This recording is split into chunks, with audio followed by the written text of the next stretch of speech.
Welcome back. We're very happy now to be able to have a conversation with another aspiring individual who happens to be part of our community and has really come up with an exciting concept that's educational, resourceful, and pretty much entertaining in many aspects. Mayor Smith, you were able to get a little bit of understanding exactly about this project. Well, it's interesting. As mayor, I get the opportunity to meet some interesting individuals who want to do things that could have a major impact on our community. And so one of the things we've used these airways for is to expose various talent to our community. So before I get into Craig Howard and his character and his program around the Plumster Bunny, I wanted me and her, we were talking off camera earlier, and I just happened to pick this up this morning because I'm a big proponent of motivation. So one of our local residents co-authored a book, Rosemary Horner, the 30 Daily Doses of Motivation, and I want to see if we can get Rosemary on. But it's really handy little motivational things, you know, when you're in the public sector, or you're in sales and marketing, which I've spent most of my career being involved with. You got to stay pumped up in some way. So, you know, your religious source is one, but you better have you got to have an array of tools to keep you really on point. So I just want to mention that. Today's author. Let me tell you something, but as a sidebar, Rosemary is also partnering with Robin Eubanks, who is very well known in UMD&J, and has been very helpful to building the kinds of methods to raise awareness about health. And I'm very happy to see that there are a number of individuals that are part of this project.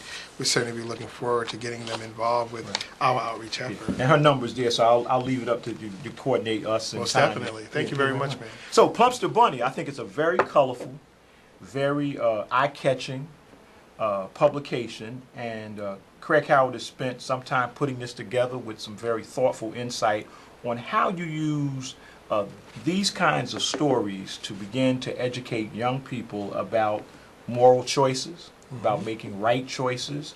And he has a full program. And so before we get into that, I want to ask Craig, tell me a little bit about yourself, because I know you came this route kind of a little slightly different, being a Wall Street guy and all. So tell us a little bit about yourself. Well, first I'd like to say thank you, gentlemen, for having me here in the city of Irvington. I'm from Jersey City, but you guys were able to, you know, let me appear in the shows, and we're very grateful, myself and the We're expanding. We're going to be looking forward to getting our show on, Jersey City. Well, we're going to speak about that also. There are some people that we have. Well, you know, my background is that I'm a hedge fund trader, ex-hedge fund trader for Perceptive Capital, located in Manhattan. I was a biotech trader for a number of years, very successful. It was a lot of fun. I got to meet a lot of fabulous people. I had a fabulous boss, Joe Edelman, #1 biotech hedge fund while I was there. They had another boss, Don Ehrenberg, who ran First New York Securities, where I also worked. It was located in the same building. And the one thing that you constantly learned and that you really understood was how hard you had to work to be successful. And that your food wasn't necessarily going to come and just, you know, lay down in front of you. You had to go get it. And while I did that, and while I was able to meet a lot of these fabulous people, and that was drilled in, I started looking at what were a lot of the commonalities and of those people versus at times when I go back to you know, places where I grew up, and you know, or other places I might go that didn't have such fortunate circumstances, and you see a huge, you can see a huge division in terms of mindset. You know, I'm at work, and we believed that we were going to be successful. Okay, sure. And so by believing that and working hard and gathering information, learning how to gather information, form relationships, we realized how important each and every one of those steps were, and it helped, and we became successful. The expectation of greatness. That expectation of greatness was huge. Yeah. And it was there. It was in the room, and maybe you didn't have it this day, but you're in a room full of other traders, and it might be 15, 20, 30, depending upon which room you're in, and you know, that energy would be almost transferable. And so by design, everyone operated at a high level. Right. So I said to myself after I decided to leave in 2006, I said, you know, this is really powerful. How do I do this? How do I get this across? What's the best way to do it? And I played around for a while, and I wasn't really certain. And I spoke to a lot of educators. I have a family of educators. I've got sisters who were teachers. My mom's a school nurse. And then I sit down with my dad, and he had his methods. And I combined all of my knowledge, and I started writing. I started writing on the porch of my sister's house.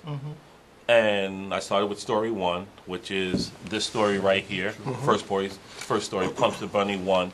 And it's a very simple story about young kid, little Timmy, doesn't have any brothers, his only child. And little Timmy, for the very first time, had to sleep in his own room. As opposed to Little Wayne and Little... Yes, as opposed to Little Wayne and Little John.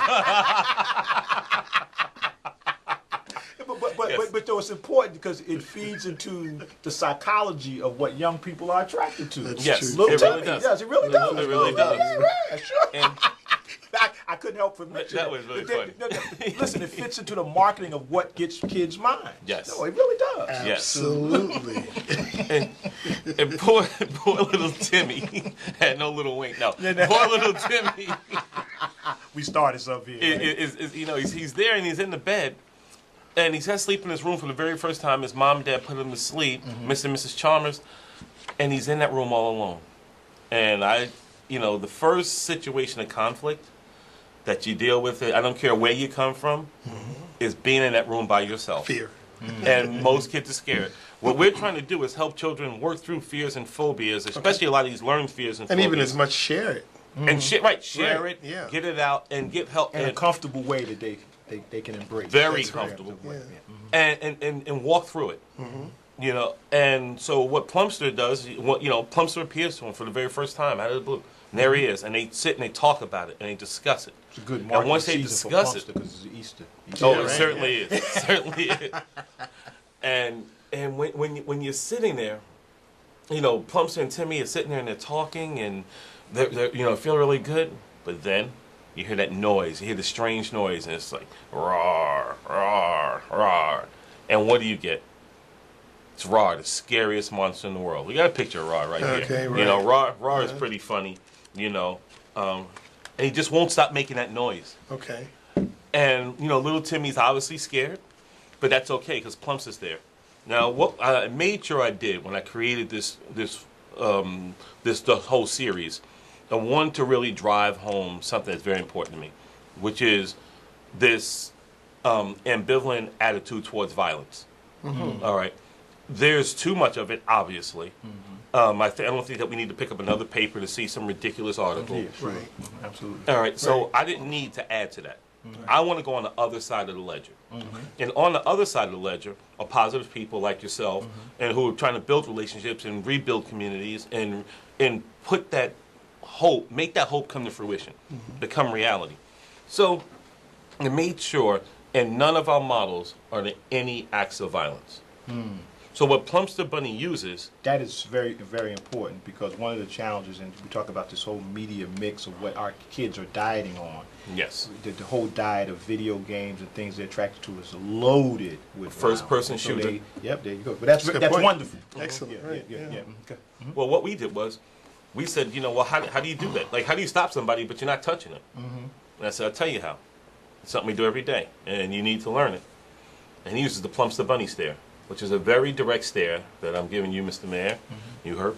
And what the Plumps the Bunny stare does is it makes the adversary reflect on his behavior. My mother used to do that. Look at us, and we know not to do nothing because we didn't want that adversary to get on us. But it's an attitude. Yeah, it's an attitude that absolutely. you're able to promote and develop it so that it has a positive outcome Yes. and a relationship to it. So the whole concept now has evolved into a series. Yes. And your series really goes into stages. Yes, sir. And share with us exactly what stage does it start out at and what is your potential? Okay.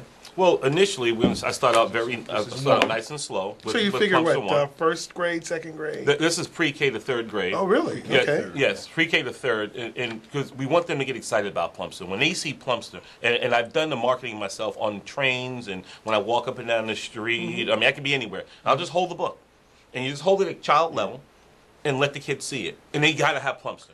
I mean, I have kids, and especially with this story, I have kids who couldn't sleep in their own room. Now they can. I have parents writing me. They email me. Yes. Yeah, wow. They're on my Facebook page. There are positive outcomes. There are tremendous positive outcomes. Now, Plumster 2, is it as easy to read as Plumster 1? Oh, yes. What we decided to do is we made the words, like if you look at Plumster Bunny 2 here, which is Plumster Bunny 2, Bullies in Plumsterville. Big issue in schools right Absolutely. now. Bullying. Huge issues in bullying. But what we did was we made the words nice and big. Right. But then when after, there are several lessons which in each and every scene.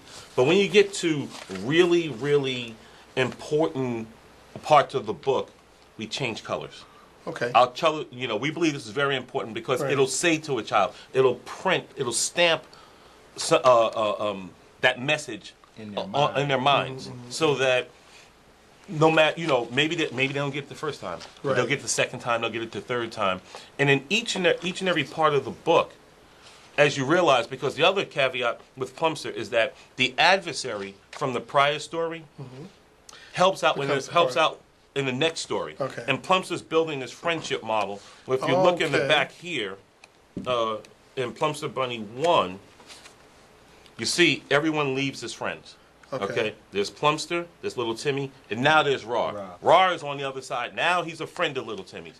And I'm trying to drive home the importance of relationship building. That's excellent. You have to build relationships. Right. Okay. It's normal.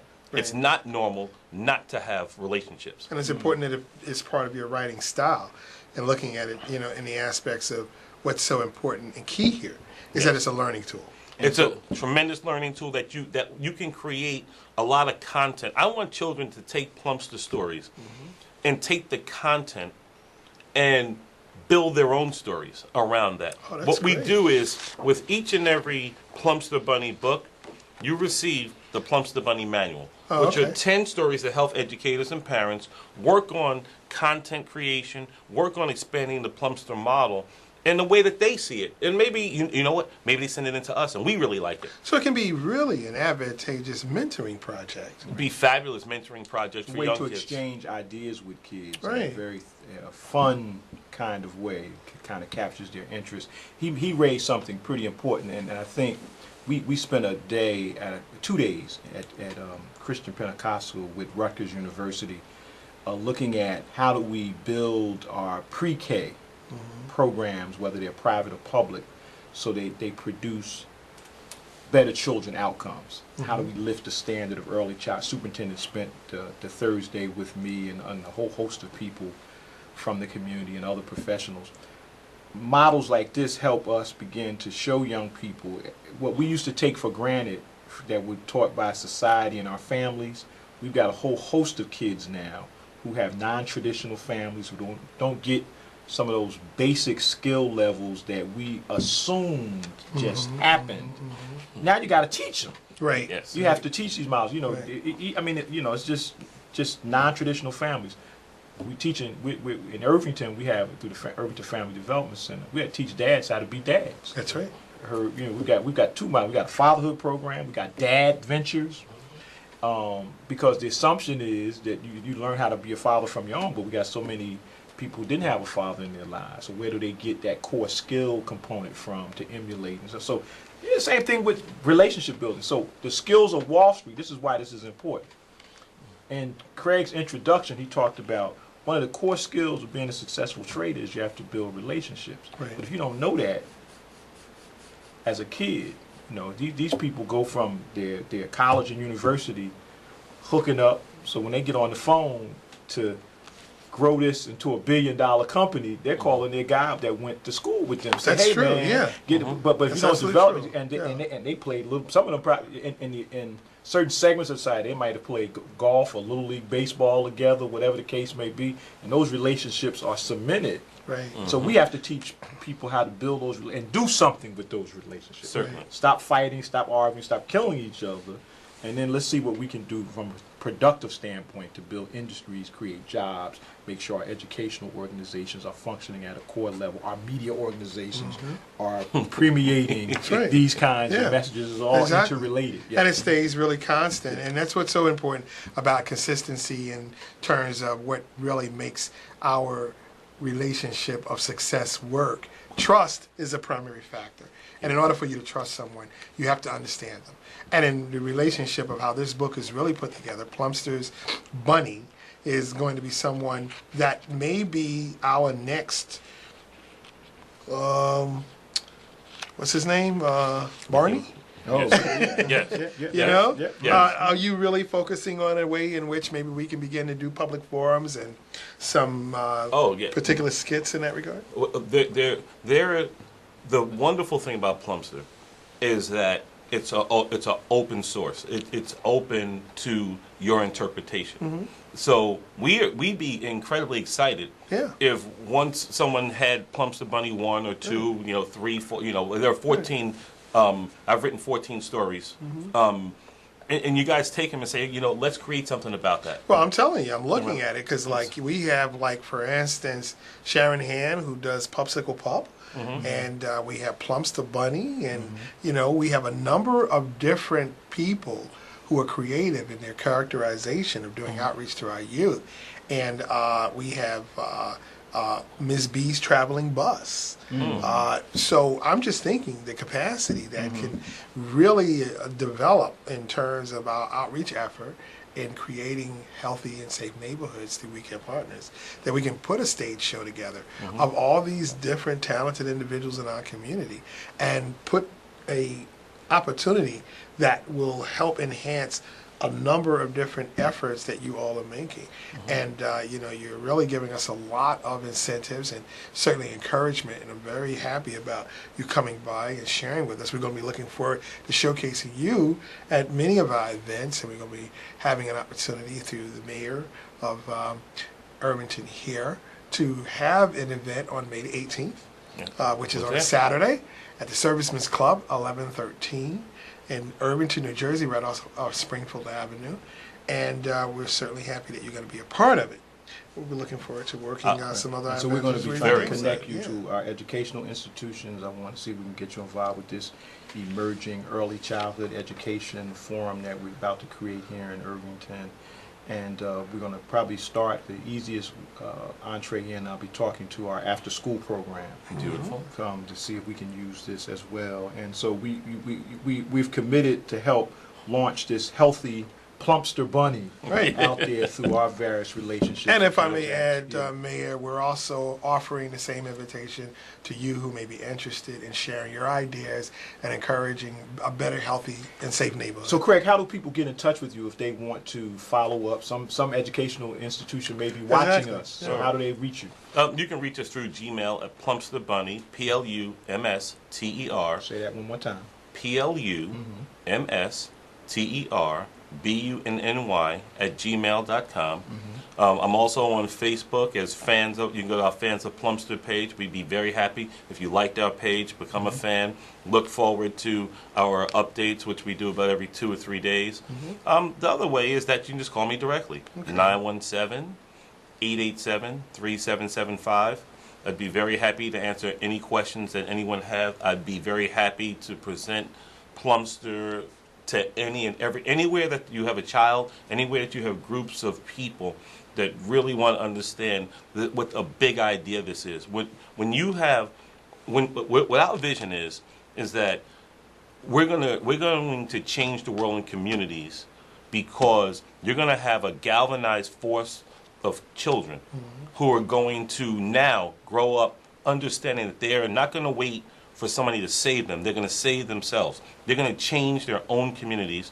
And Plumster's going to constantly be right on their shoulder, just, talking to them.